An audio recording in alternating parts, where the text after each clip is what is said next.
All right, Black Chibers, welcome. Part 2 today on Seasons of Womanhood. Seasons of mothering. Motherhood, yes. Yeah. And how men can serve that. Yeah, that's awesome. And you have to have really big balls to be a woman, Lisa Black.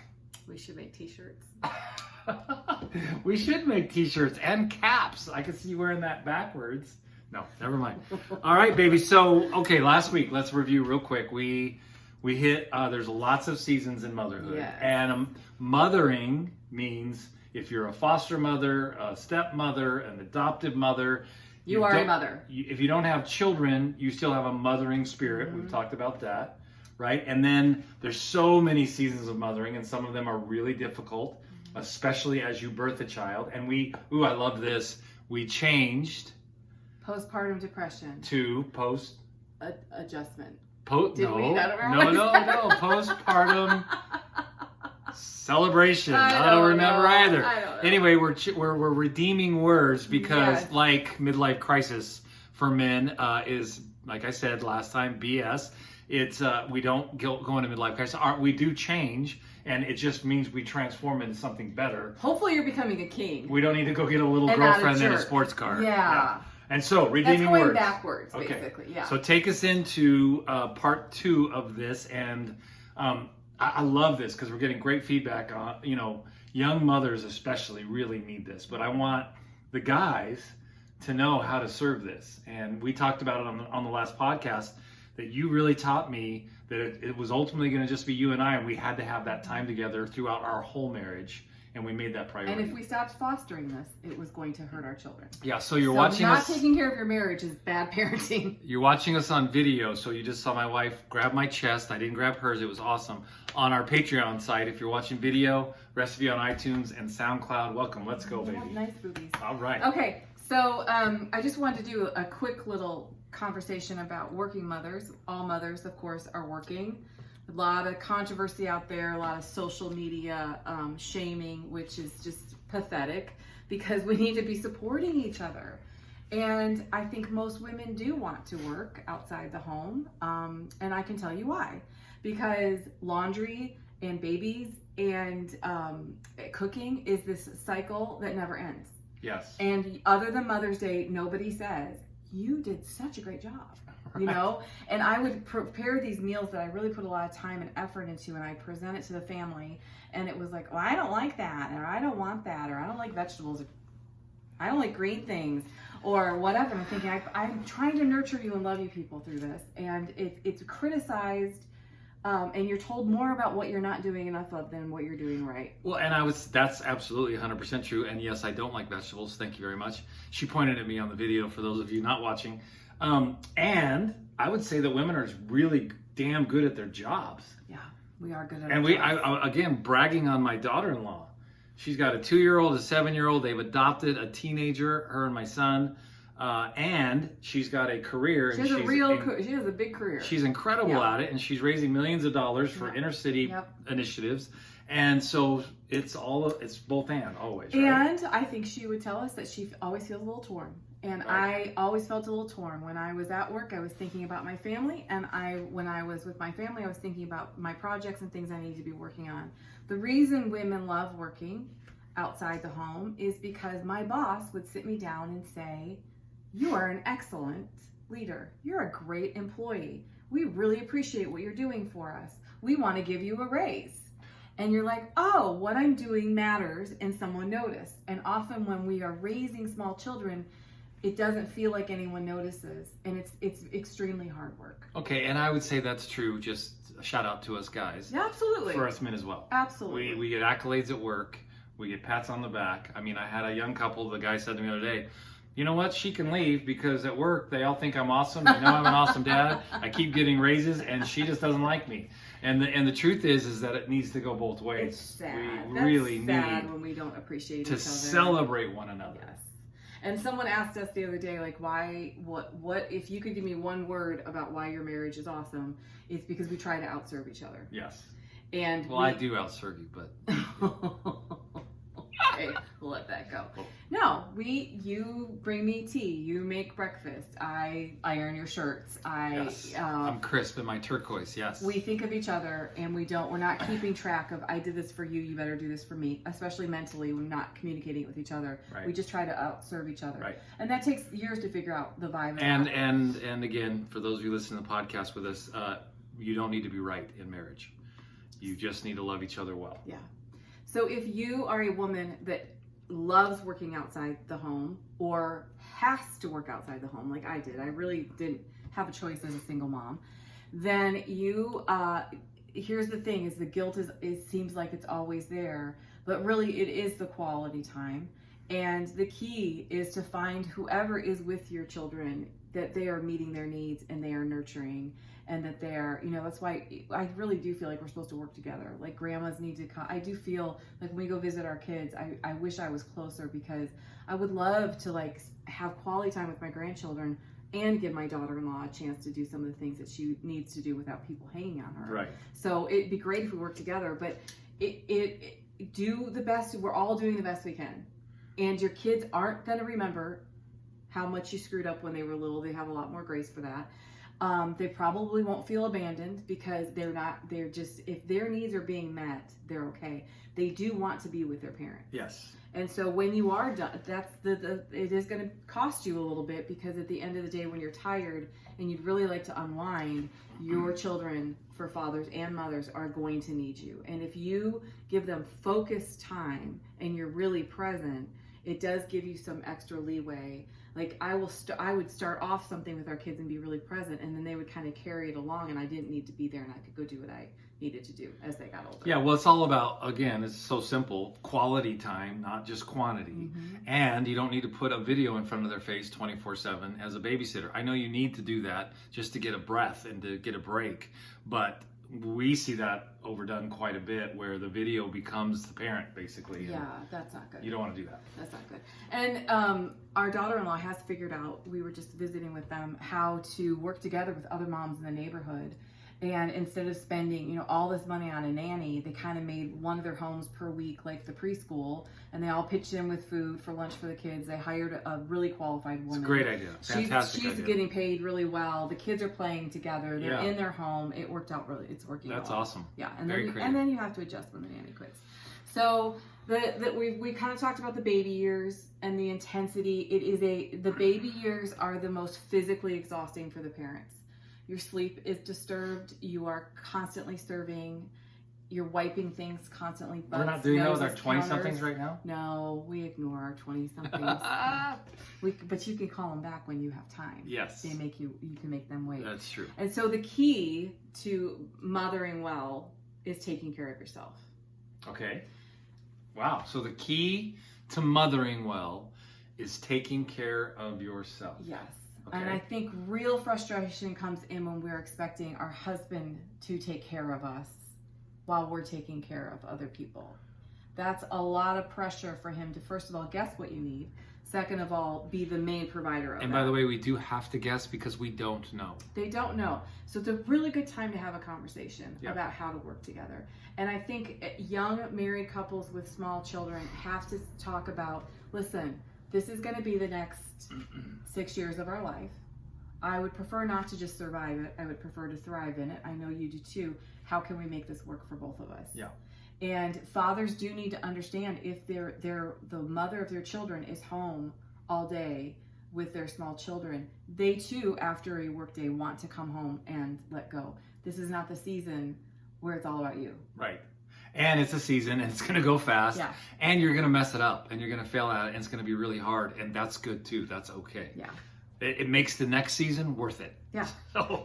That's true, is if you just I found that when I submit to a season, I really enjoy the next season. Right. So when I really just submitted to the fact that there's going to be small children and shoes and pacifiers everywhere, when I got to get rid of those things and they got more independent, I really appreciated it because I remembered what those days were like and how it cost me. So how do you take care of yourself when you're taking care of everybody else? Okay. Yeah. So talk to us. Yeah, it's dependent on your personality and what you need. Okay. The way that I, as an introvert, it was very difficult for me to be constantly having conversations with 6 short people. Because they all had a lot to say, and they all wanted eye contact, and they all wanted me to listen, and I knew this was really important, but my mind is like, oh God, I have to do this, I have to do that. And so my breakaway was in my bedroom alone. Yes. And I lied to them a lot. You did? I did. I said, I have a headache. I'm just going to go lay down for a minute. I didn't have a headache. I just didn't want to hear voices. Because if I was going to do the rest of the day, I needed 15 minutes to stare at the ceiling with no noise. Yes. And so that's when the videos kind of are great. Yeah, right. Absolutely. If you can get 20 they're necessary. minutes and they're necessary. I don't think it should be a 4-hour, 5-hour thing a day, Right. but for 20 minutes, it saves you. Absolutely. And they're great babysitters for that. Yes. That section. And go ahead and make it something educational. So they're being educated while you're working inside your own brain. But I did try to make things really fun. So like when it was time to go back to school, it was 5 carts for 5 kids. I gave them all their own cart. They had their own list. And we would, throw things in the cart that it was like it was a basketball. Yep. And then when we get home, we dump out all of our treasures for school, and we would do the initials on it. And our big joke was Michael Ryan Black was MRB. So we just kept saying, Mr. B, Mr. B. And that was his pile. And I gave them everything I had. And then I went and retreated to where, I was retreating to an infant who needed to be fed. Yes. But it was still quiet. Okay. Yeah. And it was still giving me that time. And so when this really started to shift in our culture was we lived very much village life until after World War II. Yes. Which everyone hears me talk about all the time. Yes. And what happened then is we moved into suburbs and off of wide open spaces and out of like eating with our neighbors and communing with our neighbors and helping each other raise our kids, watching out for our other people's kids, taking turns, older women really impressing wisdom on younger women and helping them at the same time. In the 1950s, women got really depressed being home. And the number 1 drug prescribed in the United States of America in the 1950s was Valium. Really? And it was prescribed to women. Wow. And its nickname was Mother's Little Helper. Valium. Mm-hmm. I've had a couple of those in Cambodia. And I would just fall asleep. Okay. So I don't see how that would. And if women were mixing that with their martinis, I can imagine that there was not good parenting going on. Well, it's kind of like our COVID parenting, It's like a little scary. But there's a lot of jokes about that on the internet right now. Like, mama needs wine, mama needs mama needs vodka or whatever. And it's funny, but it's not. Right. Because the message that we're getting out there is, I love a glass of wine. I love to relax with it. I love to go out with girlfriends and drink some wine. But if I am dependent on that to find my peace in motherhood, we are creating alcoholism. I'm sure there's a lot of alcoholics or as our oldest son was, but everyone's functioning, Mom, it's okay. I'm like, okay, that's okay. Because we're all functioning, I'll help us now. But it's not a good example for our children if we are saying things like, Mommy needs a glass of wine.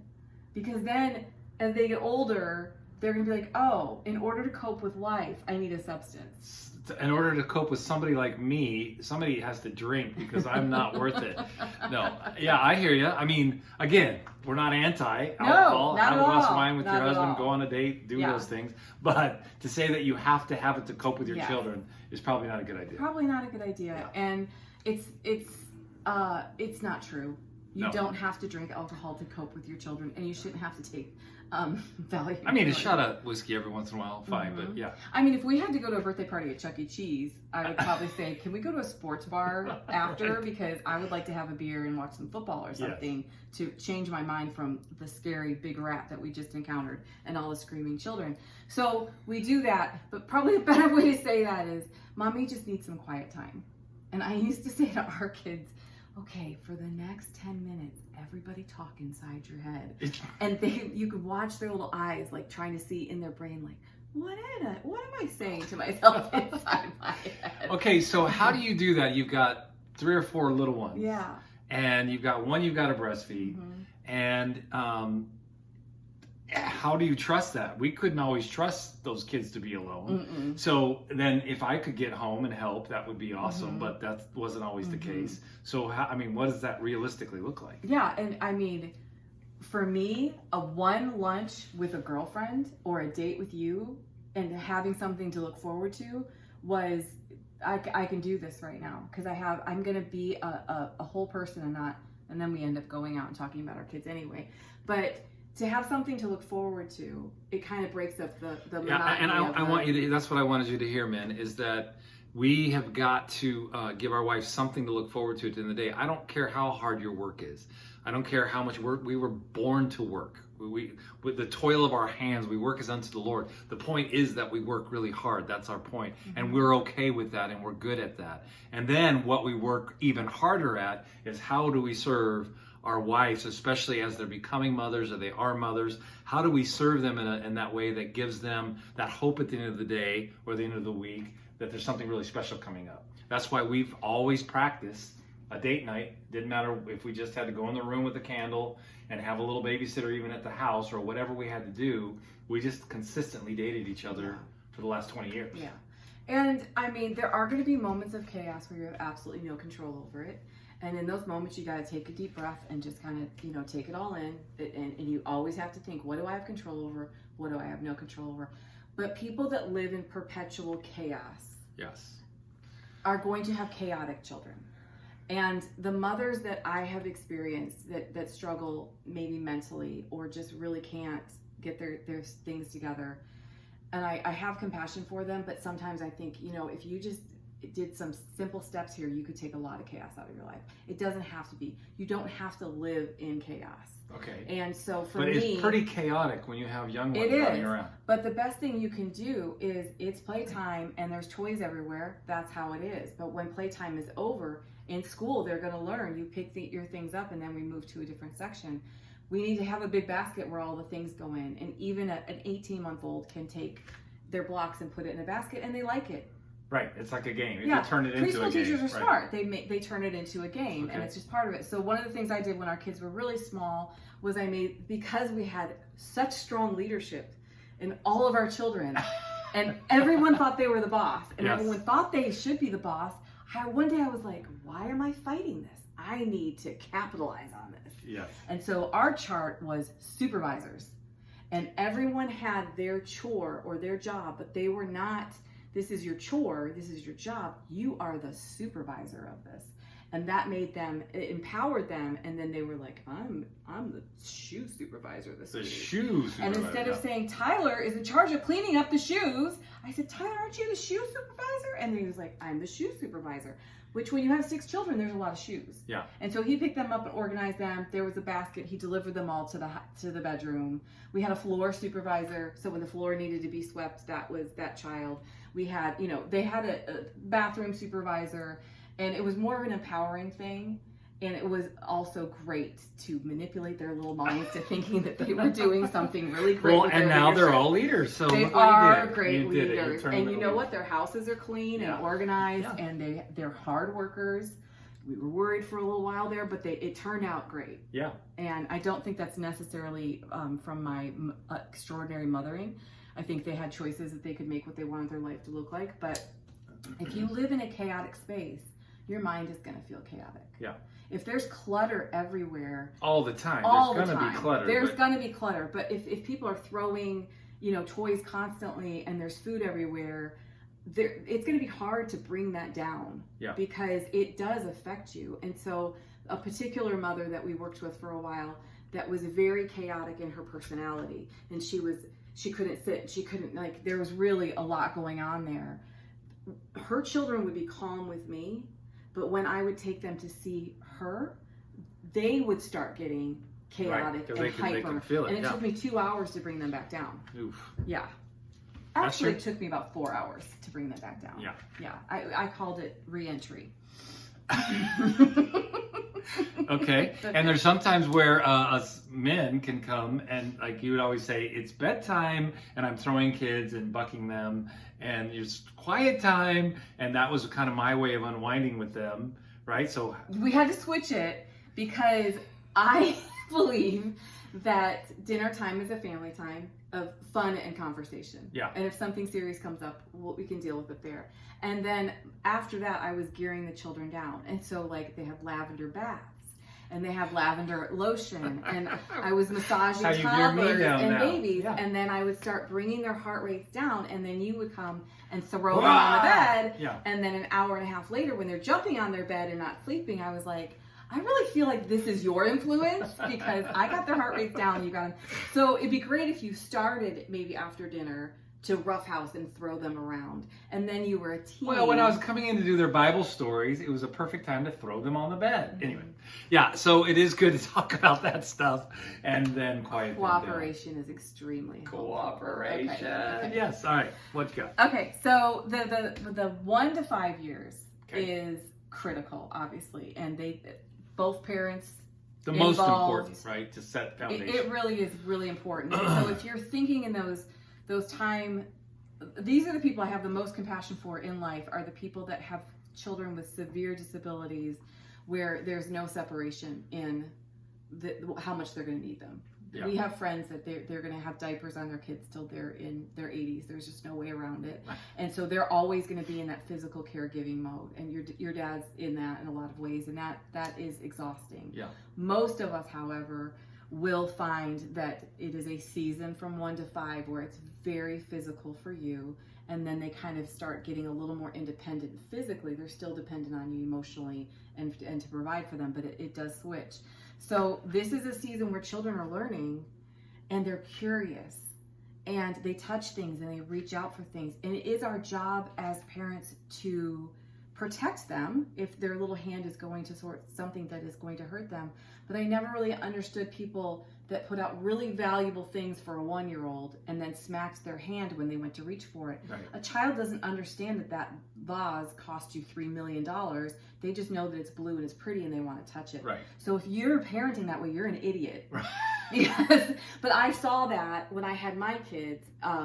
We would go to people's houses, like grandmother's houses or whatever, and they're wanting to smack my children. I'm like, can we maybe take the very expensive, precious moment and move it away from the 8-month-old that's just learning to crawl? Are we having a little wounding around this thing? Yeah, it was hard for me. I didn't like that. And they were like, they have to learn. I'm like, but at 8 months old, they don't know that, and they're exploring. And so we have to make a safe place for them to explore, and we have to encourage their adventures. And this generation is great about it. Yeah, they are. They let their kids get dirty. They let them eat dirt. We were told our kids would die if that happened. We bleached everything. And the truth is, I mean, these moms now, the pacifier lands on the floor and they put it back in their mouth. Well, I always did that too, but you didn't like it. Well, because you're a dad. Yeah. Okay. Well, because I wasn't raised that way. Yeah. I was told it would kill my child. Right. But it actually builds their immune system, people. It helps them. It's a really good thing. Yeah. Yes. All this hand sanitizer from COVID is probably going to kick our butts in the next 10 years. It is. We're probably going to develop some new things that we can't fight off because we're trying to kill everything now. Right. Part of me loves that restaurants are finally cleaning. Yeah. Because I like things love that, actually. But part of me is like, okay, chill out with the bleach and the wipies and the stuff. Okay, so the nurturing. Oh, fun stuff. The nurturing in this time is the most important thing. 1 to 5, nurturing is the most important. Mm-hmm. And allowing them to be children. Okay. Allowing them to, feel things, touch things, experiment, walk, do things, and a lot of young moms are getting their kids out in gardens now, which is amazing. We are, as a society, going back to where we were 100 years ago, because we're finding out that all our prescription drugs and all of our, preservatives in our food has done more damage than good. Right. We thought that was the answer and that was the future. It's killed our immunity. All the antibiotics have destroyed our guts. Now we're all jacked up and we can't figure out why. And now this generation of parents is like, let's have a garden. Let's play in the dirt. Let's not take antibiotics. Let's let our bodies heal. Let's eat nutritious food. Let's eat organic food. And we're just going back to where we started. Right. And realizing it was good to start with. Right. We just charge a lot more for it now. Ooh, sorry. Lost my glasses. Good. Sorry, babe. Okay. How can a man serve in that area? Well, I think you're right. I love, let's brag about our daughter-in-law. She has a garden. They walk up to it. Our son and our daughter-in-law are the only people in our family that have little babies right now. Yeah, so. and they're awesome at it. And I think, again, we grew up.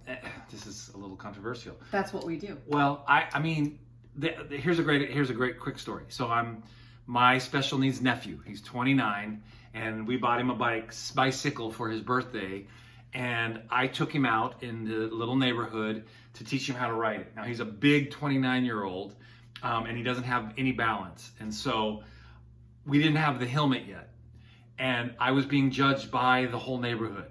Of course, my dad, who is a cowboy and is 81, and put me in the back of pickups, and we flipped out of pickups, and we didn't even know what helmets were. We rode motorcycles with, he was like, he didn't even think about it. He was like, I was like, oops, sorry, Justin didn't have a helmet. He's like, what?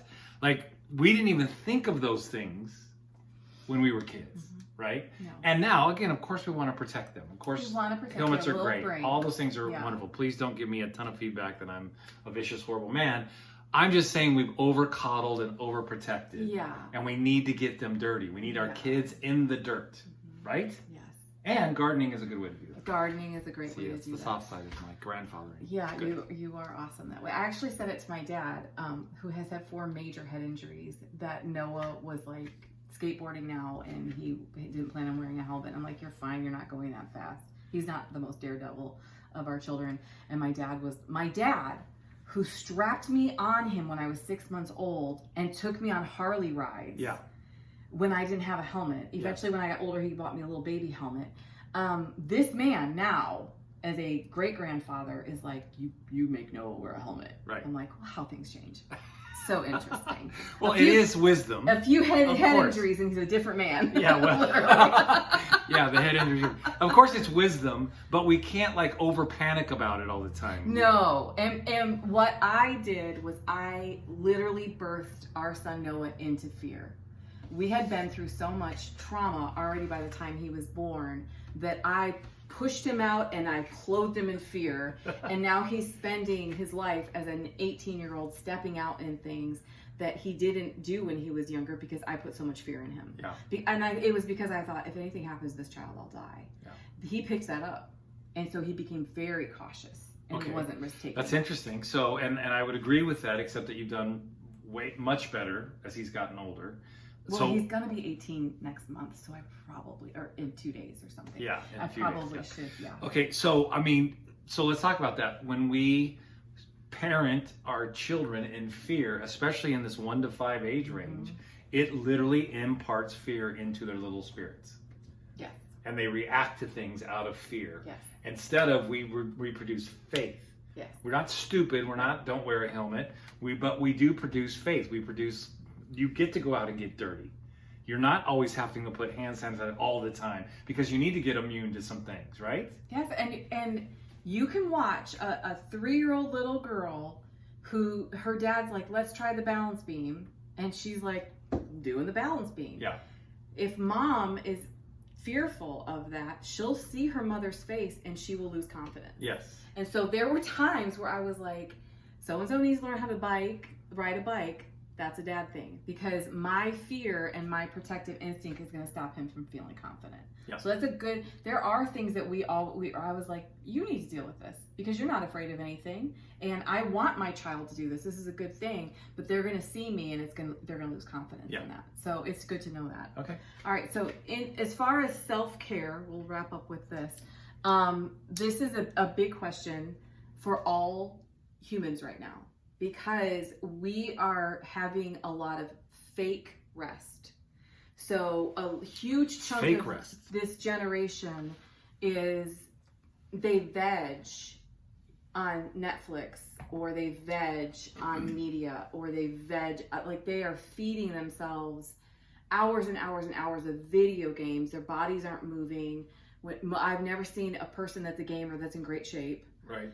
I've never seen a young woman who is really in great shape that believes that, or really healthy, that will spend an entire weekend in her pajamas eating ice cream and watching shows that probably are not like really building her spirit or building her as a woman.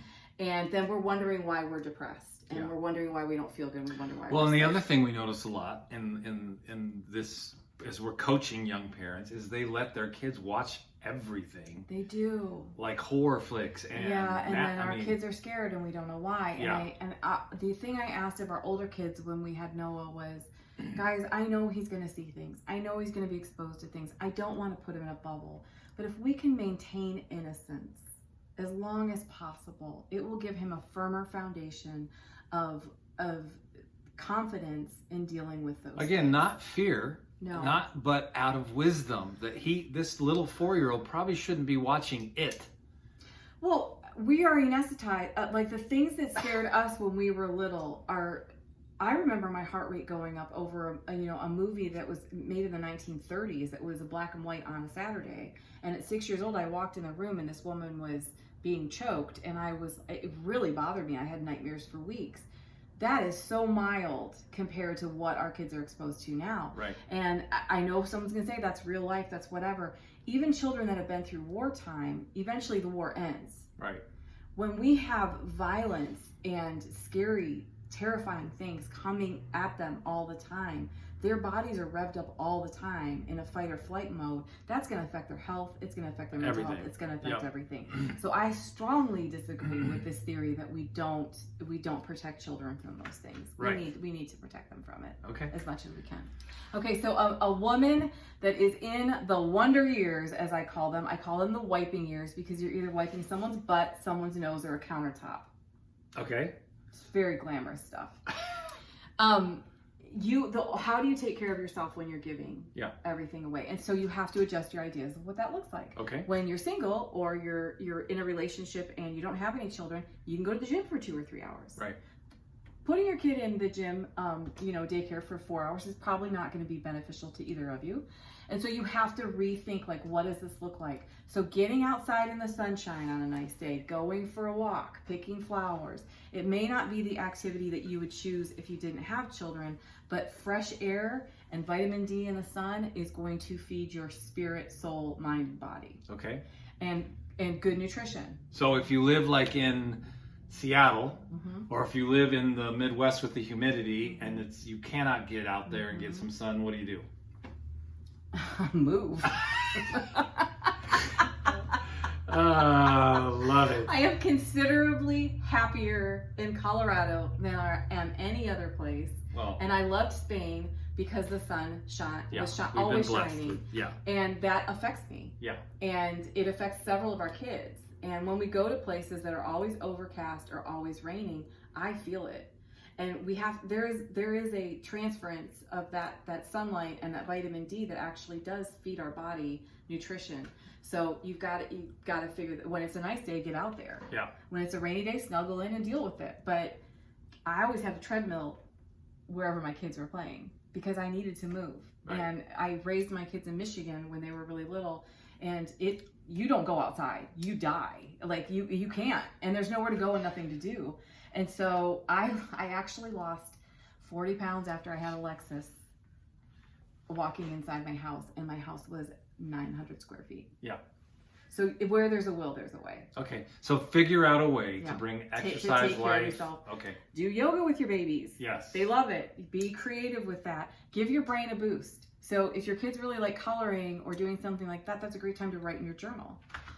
Or you could color with them, or you could look at a magazine, or you could read a book or whatever, but keep your brain going. Like we start our day with prayer and meditation, and it's a habit that you and I both have.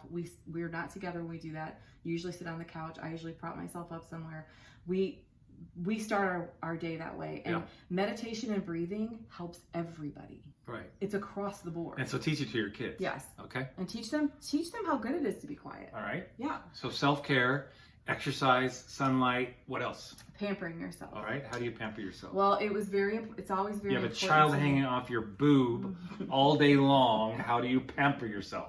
This is, our kids knew that it was important to me to take care of myself, and it made me feel better, and I do think it made me a better mother. If I went 2 or 3 days with, yoga pants and no makeup and, maybe not shaving legs or whatever, I couldn't wait to feel like a woman again. And to me, that is shaved legs and a decent outfit. Yeah. And that you could be comfortable and feel good. Yes. You don't have to be frumpy. There's a lot of options out there, but if you take care of yourself, when I was so pregnant with Noah, I couldn't reach my toes. And I really wanted my toes painted. And Caleb was 5 at the time, and he loved painting my toes. He loved it so much that he became obsessed with it, and he always picked bright red. And it looked like my toes were bleeding. Yes. But it kept him busy. I mean, he was so focused. I literally could relax. And then after he'd go to bed, I would ask you to take it off, and then the next day he'd do it all over again. But did you feel pampered in that? It was sweet. Okay. It was really sweet. And Michael used to brush my hair. Yes. One time he did put knots in it, but I just taught them, like, this is how we take care of ourselves. I can help take care of you. You can help take care of me. We can take care of each other. But it's amazing how you can feel horrible and you take a 10-minute hot shower and shave your legs and wash your hair, and you feel like a new woman. Yeah, you or got a nap or whatever, but you feel better. Or as a man, you come at the end of the week and say, "Look, baby, you go get your pedicure, your manicure. I got the kids. Get out of here for at least all day." Mm-hmm. And you would say to me, "I need a day," and I'd say, "Absolutely, I still need a day." Right. We're not currently raising any children. Noah Right. lives with us, but Absolutely he's very independent. But I still take a day where I walk around Target and I see moms with babies, you know, in their cart, and they're overflowing, and they're looking a little frazzled, and I pray for her, and I thank God that I'm not her, because I can take my time. Yes. Okay. It's brilliant. All Okay. right. And then finding time. Women need relationships, men need relationships. Yes. Outside of the home. Outside of the home. And we often will look to for years, I looked to you as my everything, which put a lot of pressure on you. Yep. When you got home, I was like, oh, adult conversation. Oh, someone who speaks English. Like, this is amazing. It was a lot of pressure on you. And so fostering... Because I don't speak English. Fostering healthy relationships is a really good thing. Yes. I was still giving... Every relationship I was in mostly was people still needed something from me. People wanted to tell me about their issues. People wanted to tell me about their dreams. Something about me, people want to tell me their innermost things. I had to find people where we were like, it was a ping pong. Which is hard to find. Very hard to find. Yeah. But we both have found those people. And I just taught the interns this yesterday. You're the average of the 5 people that you hang around. So true. And so you've got to get people that are above you that you can just go to and be yourself and not need to minister to or help or provide, which is 99% of our lives. But we have men and women around us that we can just go hang with and be with, and there's no expectation. Yes. And no agenda. Yes. But they're healthy people. Yes. So a lot of us have to separate the people that we're serving and have no expectation except for to serve them. And then we have to have people that we are in a ping pong friendship. You Yes. talk, then I talk, then you talk, then Right. I talk, and you ask me how I am, I ask you how you are, and we listen to each other. And then I've always had someone older than me, A mentor of to some bring sort. me some perspective. Right. And my mental health is not dependent on a counselor or a mentor. That's where it gets exhausting for everybody. I'm responsible for my mental health. Yes. And so me taking care of myself makes that difference. Absolutely. But it's going to look different than it did. Yep. But it'll go back there again. Okay. One day. Okay. We should probably wrap it up. We'll continue next time. That's it. Mhm. So you're going to pamper yourself, women. Just adjust to your current life.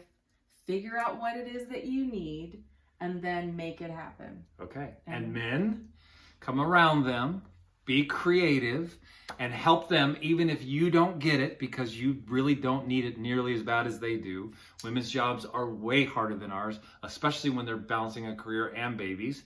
And serve them in that. Figure out how to get them out of the house. You don't have any money? Get creative. If you have a little money, get them a pedicure or a manicure. Serve them well.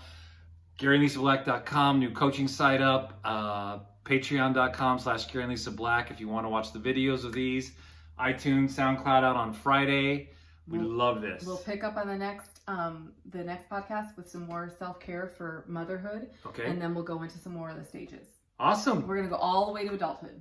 All the way, your children going all the way to adulthood. When you are parenting adults, you never stop parenting. But Oh, it obviously you never changes do. Considerably. You never do. It's so fun. It is. It's fun. Every season is Yeah. fun, and every season You get is to hard. relive your life watching your children That's true. grow up You and do. do these things. It's Okay, really guys. fun. God bless you. We'll see you next time.